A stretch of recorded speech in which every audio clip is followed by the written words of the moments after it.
There is right now a crisis. We're sitting at a point where society is completely split, you know, and there is such extreme violence against women in India that it is a crisis that needs to be addressed. You know, it has to be looked at in that way. We're in the middle of a war.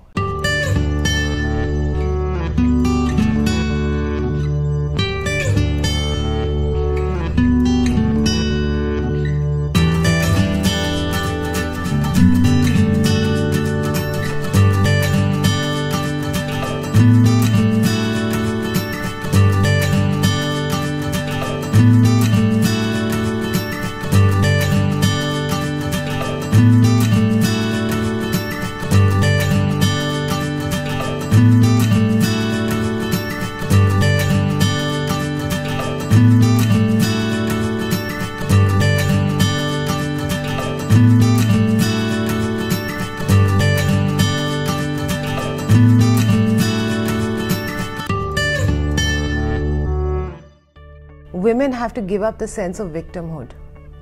It has become such an important tool in communication, in living, in being in India, across the world, but more sharply in India. You know, we fast for our husbands all day and don't eat, and then they love us more. We burn ourselves at the stake because, you know, they're dead. And, you know, these are the things that women are supposed to do as a sense of showing their love or showing their commitment. I think that has to go completely. Women have to refuse to do that, even if they like doing it, because there is a sense of, you know, a sense of personal love expression in that, but you have to give it up, you know. A generation has to give it up. So you need to educate a new generation in equality, in understanding, in getting an understanding of patriarchy and how it is an unequal structure. In learning to love equality, learning to understand equality, learning to aspire for equality, and learning that what it means is that you treat your daughters the same way you treat your sons, that you value them as much, and teaching girls to value themselves and to assert themselves, to aspire for equality and equal treatment. If the girls themselves were able to understand that I can bring about this change in the society, if I am worth this change, if I have the power to be this person, to have these rights, I feel that is the key. Change that is sustainable, change has to come from within. It can't be imposed on the society. So once the girls find this sense of self-worth, self-respect, the ability to be agents of change, change makers in the society, I think that's going to have a spiral effect. It is tough. It's very tough to do it from inside to the outside, but according to me, that is the real way, that is the sustainable way, and that is the only way. Most of the time, a girl is not even allowed to be born in India. She's killed in the womb. She's aborted. And who's responsible for it? It is the parents. And you'll be shocked to know that most of the abortions happen in cases where people are educated. It's the educated people who don't want girl child. So I think the biggest thing which has to change in India is the mindset of people, that a girl can be as good as a boy and there is no difference between a girl and boy. I firmly believe in that. Every girl should have education and nourishment, proper food.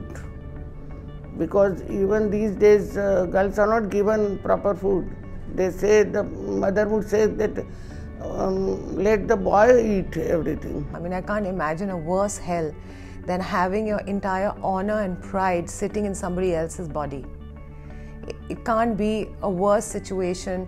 I mean, I always say this, if you have a woman, to insult an Indian woman, you'd have to do a lot because they are so used to being insulted. But for a man, all you have to say is your girlfriend or your husband or your wife has slept with another man and he's finished. Somehow there's nothing left of him, he's ashes. Because in India you're not expected to have a self, and in fact there's everything that teaches you not to have a self, and you're made to feel very guilty if you want to have a self. Many times I felt this, I want to work outside and I want to go outside. But you know, in our society, my other family members who all are women, they don't want to support me because they are in the home, you know, so they want me to stay at the home. But my father-in-law know about me. No, you go and you do your work. When my mom took a proposal to a guy's family that, you know, here is my girl and she's doing what she's doing in her life, the people said, oh, we like her, but maybe we would not want her to do what she's doing after marriage. And that was the end of the story. So for the longest time, I was not married. And it was really, at one point I thought maybe, you know, this is the price I have to pay for pursuing my dream. So I have a lot of people who I speak to about our work and what we're trying to do. They look at you incredulously as if, are you mad? Are you crazy? You're doing this, you're going to be changing this, or you're going to change this law, you're going to change the life of this girl. It's impossible. So it's when that madness translates into some action, you really feel that that madness of love has transformed into madness for change. If you see young girls in India and if you talk to them and ask them that what you want to do, she talks about the profession, she talks about the career. She doesn't talk about, I want to marry a doctor, I want to marry a lawyer. She doesn't say that, which is so clear that she knows her path, she knows her career. And I think it is important for everybody to listen to these aspirations. These young girls, they have aspirations, they are ready to struggle, they have a passion and commitment, and they are doing it. The world is not for anyone, the world is for every one of us. I strongly feel every woman has a lot of potentials to grow herself, to make others grow. And the excuses, we may have many obstacles. My husband is not good, my parents are not good, I'm not educated, I don't have money, but you can still ignore all these things. When I was very young, studying in 4th or 5th standard, at the time I must have been 10 years, at that time it came to my mind that I would become a doctor. But of course later on it was very difficult because I was not allowed to go to medical college.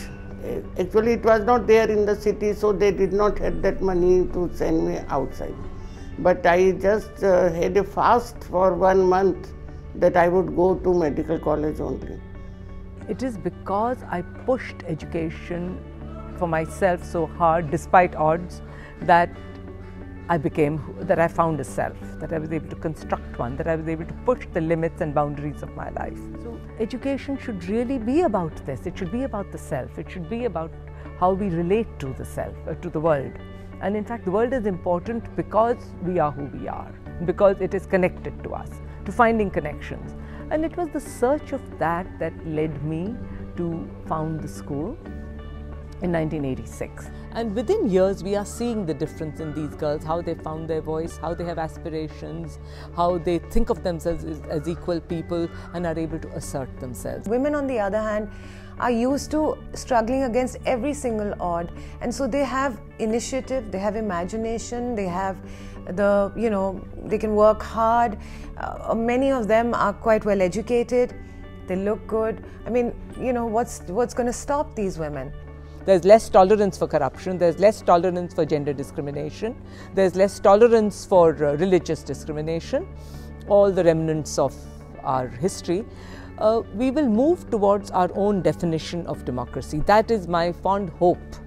And definitely India is one of the rising stars of the world, and it's going to rise despite all odds.